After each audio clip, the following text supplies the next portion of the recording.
Okay, so this segment we will be talking about what elements a grassroots leadership training should have to be successful. In my perspective, one, you need to use the methodology that's appropriate for the population you work with.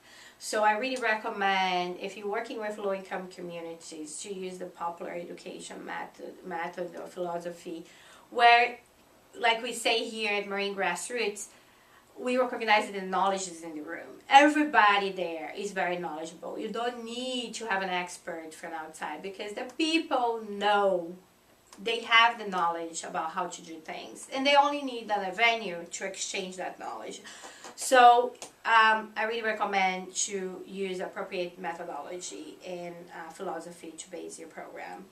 Also, have a schedule that fits the schedule of the participants. And so if we are working with low-income communities and families, you need to have a schedule that's appropriate for that. Therefore, for example, we do during the weekends. We try to not keep them for the whole weekend, because sometimes they have to prepare the kids for school the next morning, the next Monday, and for example, or to have during the day, during the week. It would not work. So we had workshops. We already had times where we offer workshops during the evening and also during the weekends. Also, you have to offer to create support system for them to participate. So one of the things we do is to offer childcare on site or childcare stipends, so they can pay someone or some organization to take care of their kids while they are in the training, in the program. Also, transportation stipends, especially nowadays where gas so expensive and public transportation also expensive. We offer transportation stipends. So find what support systems you need to design for the population you're working with. Speakers.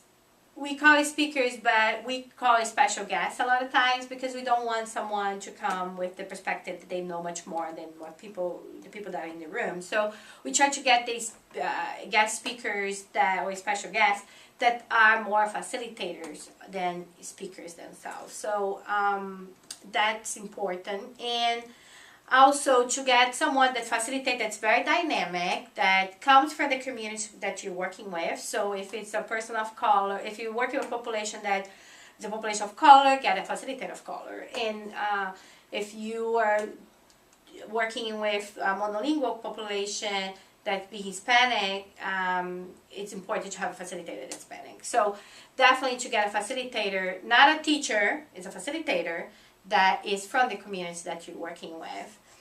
And basically make it fun. You know, it's like people are struggling every day. We always struggle every day, and we need to have a light conversation about the issues that a lot of times are very heavy and very deep conversations. So that happen, and we need to have fun. So make it fun, make it caring, and basically people will enjoy the time there, and will carry that experience in the future relationships that they will build in the community. So, and in their leadership in the community. So these are some elements of our grassroots leadership training that I believe are important to have when we implement one. So, thank you.